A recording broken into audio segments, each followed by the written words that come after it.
Ladies and gentlemen, welcome back to the Zone by D'Antonio podcast. This is season 2, episode 2, and in this episode we're going to talk about the top 25, Coach D'Antonio's reputation as a coach around the country, and also the newly released Big Ten basketball schedule, as well as Michigan State's basketball schedule out of conference. So let's get into it. Mark D'Antonio was voted as having one of the cleanest programs in America. CBS Sports did a poll where they polled I don't know how many coaches, but a good amount of coaches I know. And these are the results. You can see David Shaw was voted as the most clean coach out there, along with Chris Peterson. And you see Mark D'Antonio in there with 8% of the vote. And the fact that D'Antonio's on here really shows just how bad this ESPN report has been, because they were trying to really destroy D'Antonio's reputation, ESPN was. And D'Antonio, to his credit, stood up to the media and told the media he did nothing wrong. And he took questions on it, which was it's one of the strongest things I've seen a coach do. Urban Meyer certainly didn't do that. He could have went out there and said, I did my job, but he didn't. We're not talking about Urban Meyer right now, but like I say, Mark D'Antonio is he runs a clean program, and we know that. Same with Tom Izzo. Tom Izzo runs a clean program. There's no way that D'Antonio is running a dirty program. It's unfathomable. He does the right things. Might sound like a homer here, but until the evidence comes out that he's letting his players come back without going through the due process and going against the victims, then I'll go against him. I'll say, this can't happen. Things have to change. But Mark D'Antonio, nothing has been proven about that from Mark D'Antonio. So really, this poll just proves how valued Mark D'Antonio is and how he runs a clean program. So let's move on to my early top 25. I did an early top 25 earlier, and this one's a little bit different for me. I've moved some teams down. I've moved some teams up. I guess we'll start from the top. I have Clemson at number 1 over Alabama just because of the amount of returns coming back for Clemson. Alabama has a young team. They have to address some needs on defense. Clemson's got their whole defensive line back. They've got a lot of their offensive pieces back, including Kelly Bryant, Hunter Renfrow again. So it'll be interesting to see, these two. These two, I think, are the clear top two. It's where you put them. I put Clemson number 1 right now, just based on their defense. I think they could easily go 12-0 this year and make the playoffs. So it'll be interesting to see what Clemson does this year. Alabama, number 2, no question about it. Those are the top 2 teams. Georgia, they do have to replace some people on defense, but when you go to the national championship in your second year, you've got a good program running, and they've got a lot of just really great skill position players. So Georgia's loaded. Fromm's a good quarterback.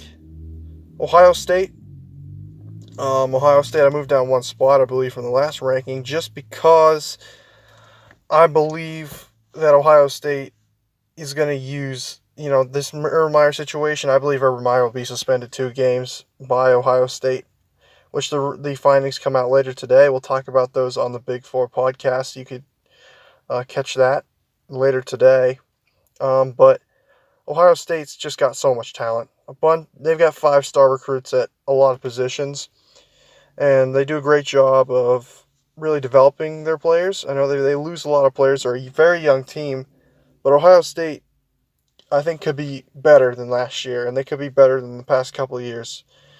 Ohio State's going to be a tough team. Number 4. Number 5, Wisconsin. Just their offensive line, it's unbelievable. Their skill position players, they're unbelievable. The defense is going to be great. They've had some suspensions. Danny Davis was just suspended. Quintez Cephas is no longer on the team, so the receiving core took a hit. There's no doubt about it from Wisconsin. but Jonathan Taylor can take the load, or especially early in the season when they play bad teams like Western Kentucky and BYU. It'll be pretty easy ride early for them. So Wisconsin, they're a good team. They're a great team, of course. Are they better than Ohio State? I don't think so. AP had them higher than Ohio State. Number 6, we got Washington. Very talented team. Experienced quarterback, really good running back. And they're higher than Oklahoma because Oklahoma has some players to address. Kyler Murray's great, but he's no Baker Mayfield. So I got Oklahoma 7. Michigan State, I got number 8. Because of the returning starters that come back. It's just unbelievable how many returning starters they have come back this year. Penn State, I have number 9. Penn State's got a lot of players to address to come back, but they still have an extremely talented team. Their defense can struggle a little bit, but they've got a really good quarterback, McSorley. That's why I have them number 9. I'm really high on Mississippi State. They return almost everybody. I believe 17 of 22 starters Mississippi State returns, including their quarterback Nick Fitzgerald, who can really run the ball. And they almost beat Alabama. They were a couple minutes away from beating Alabama last year. They return almost all their starters. They've got about 6 or 7 NFL type players on their roster. I think Mississippi State is a top 10 team right now. Auburn, I have at number 11. Their schedule is going to be tough. At Georgia, at Alabama, Washington. It's going to be a tough schedule, but they've got a good defense. They've got a good quarterback. We'll see what happens with Auburn. Stanford, I have number 12. Bryce Love, KJ Costello. Need to replace some pieces on defense, but it'll be interesting to see how good Stanford is. Like I say, I thought I fixed that, but I guess I didn't. I accidentally have Penn State in here twice, so a team that I would put in, let's just move everybody down, or move everybody up. So Miami would be 13, but in the 25 spot, might as well just put USC in there at 25. So just ignore that. But Miami, I had very high in the rankings earlier, but I've dropped them because they were just so unimpressive late in the season. Against Pitt, they were dominated. Against Wisconsin, they turned the ball over. This defense is overrated. Miami's the 14th best team in the country for me. Notre Dame's 15, good running game, good defense, good offensive line. TCU, they do have to replace some people, but their defense is going to be really good. South Carolina, really good football team. I think South Carolina could easily go 10-2 with the schedule they have. So that's why I have South Carolina 17, 18, I guess, or 16. West Virginia, good quarterback. Questions about defense. We'll see how dominant their offense could be. They could put up historic numbers. Michigan, I would have 18th. Michigan, most probably top 10 most talented team in the country. They just can't put it together. Their coaching staff, they were running just terrible plays last year. Quarterback, I'm not completely buying in on Shea Patterson. If he lives up to the hype, Michigan could be a top 10 team. If he doesn't, this is where Michigan can be. 19th. Virginia Tech, good team, a little overrated. They lose their top 2 defenders to the draft in whatever their names were. The Edwards brothers. So it'll be interesting to see how good they can be. UCF returns a lot of players, including their starting quarterback, Mackenzie Milton, top 5 quarterback in the country. Northwestern, this is if Clayton Thorson is healthy. If Clayton Thorson is healthy, they're a top 25 team with a good defense. They stop the run and establish the run. That's what they do at Northwestern. Pat Fitzgerald's got a really good team. Northwestern's going to be really good. Kansas State, they've got their pick of quarterbacks. You saw how they ended the year last year with a bowl win and a win against Oklahoma State. This is a really good Kansas State team. Expect Kansas State to have a big year. Remember, they were picked to be a pretty high team last year, I believe top 20, but they had some injuries, which really ruined their season. But Kansas State is a really good football team. Oklahoma State returns the top rusher in the Big 12, Justice Hill. I think they'll lean on him a lot this year. And the quarterback battle between Taylor Cornelius and Drew Brown, the transfer from Hawaii. That's interesting. Mike Gundy's system's a plug-and-play type of system, so I don't think the loss of Mason Rudolph will be that big of a loss compared to other schools losing their star quarterback. So I still think Oklahoma State's a top 25 team. Boise State, Boise's a really good team. Brett Rippon at quarterback, good defense. I believe they only lost one starter, and that was Leighton Vander Esch, who went to the Cowboys. That was the only defensive starter that they lost this year. And then USC, the most overrated team over the past 10 years, besides Michigan and Notre Dame, I would have number 25. So that is what I have for my rankings. Let's move on to the Michigan State basketball schedule. I underlined the important games of the season here. Let's start with the first real game of the season. Of course, they play Northern Michigan in an exhibition game, which means nothing. They play Kansas in the Champions Classic. Kansas is going to be absolutely loaded this year. It should be a great test to start the season. And before I get into the schedule, I'd just like to say I'm so happy Michigan State plays a extremely tough schedule this year, because last year that's what cost them. They played I don't want to say a soft schedule, a cakewalk schedule, but they had only 2 top 10 teams, only 3, I believe, top 25 teams out of conference. So they really did not have a great out of conference schedule. But they started off immediately against Kansas, who is a terrific basketball team. I believe they have 2 or 3 5-star recruits coming in for Bill Self. Michigan State, their basketball team is going to be really good. Cash Winston, of course, they're going to have to really rely on Cash Winston this year a lot more than they did last year, with their top 2 players going or leaving. Talk about Langford, most inconsistent player I've ever seen, but he needs to get better. We know that. He needs to be more consistent. Remember, early last year he was just dominant. He needs to get back to maybe 3/4 of that and be consistent all year long. That's what Langford needs to do. Nick Ward, of course, one of the best players in the Big Ten. We'll see how he does this year. Marcus Bingham, the 4-star freshman coming in, he could easily start at the power forward position. Terrific player, can shoot threes, rebounds very well. Perfect plug-and-play player for Tom Izzo. You also got Gabe Brown, Foster Loyer off the bench for his other freshman that he can go to. He's also got Matt McQuaid, who is one of the better shooters in the Big Ten, I would say. He's a really good defender. He can shoot threes. I wouldn't be surprised if an NBA team signs him at the end of the year. Not sure if he'll get drafted, but we'll see what NBA teams think of Matt McQuaid. He could be an NBA-type player. But let's get into the schedule a little bit more. Florida Gulf Coast, second game of the season. That's going to be a stiff test. We'll see how they do against Florida Gulf Coast. Florida Gulf Coast made it to the NIT last year. So that should be a pretty difficult, I wouldn't say difficult game. Maybe they keep it close for 3/4. Of course, Louisiana Monroe, Tennessee Tech shouldn't be too hard. Then we get to Las Vegas with UCLA. And this is the Las Vegas tournament during Thanksgiving.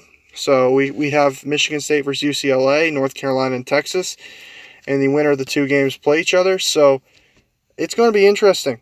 UCLA has a lot of talent, but I think Michigan State's a better team than North Carolina and Texas. We all know both of those teams are talented.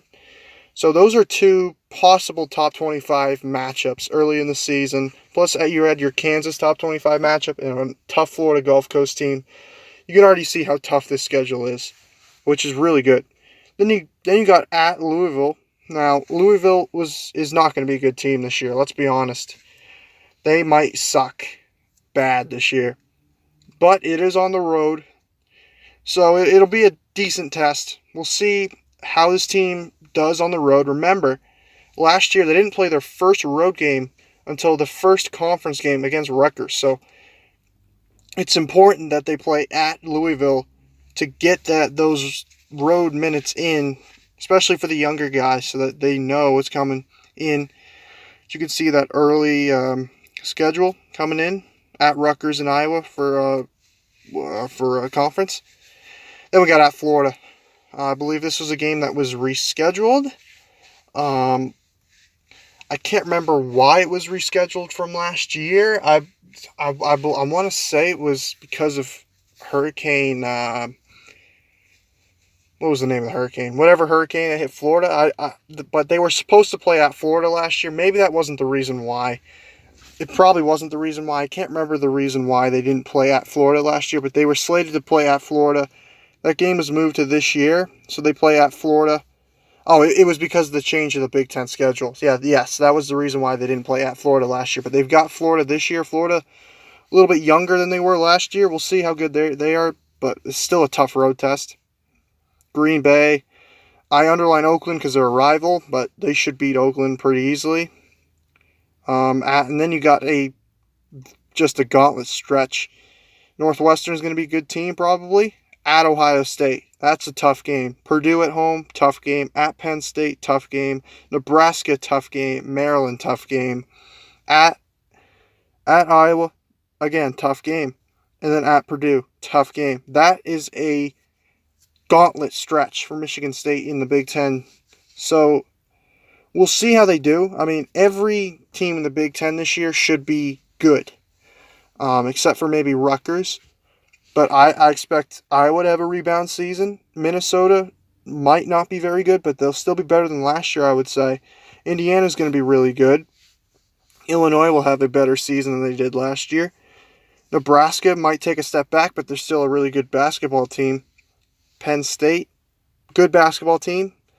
Ohio State, they might take a couple steps back, but they're still a good basketball team. Northwestern, well, I don't know about Northwestern. They might get better. We'll see. But let's go down on the schedule a little bit more. Talk about Indiana. Really good Indiana team. They play Indiana twice. Talk about the teams they play twice. Purdue, top 25 team, play them twice. Michigan, top 25 team, play them twice. Indiana, possible top 25 team, probably top 50 team, play them twice. It's a really tough schedule. Maryland, they only play Maryland once. Maryland's a really good team. We'll see how good they are this year.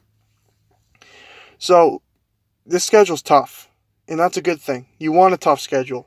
You'd much rather have 10 losses in a tough schedule than have 5 losses in a just cakewalk schedule. So I'm really glad that Tom Izzo scheduled tough out of conference this year. I think it'll really help them come Selection Sunday.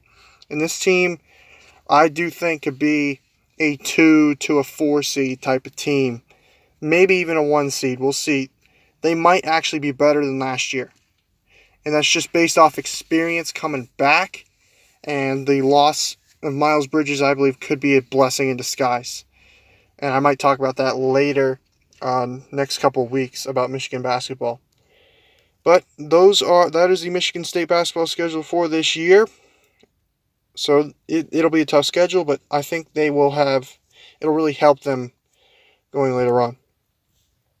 Like I said, this was the second episode of Season 2. I'm going to start uploading a lot more.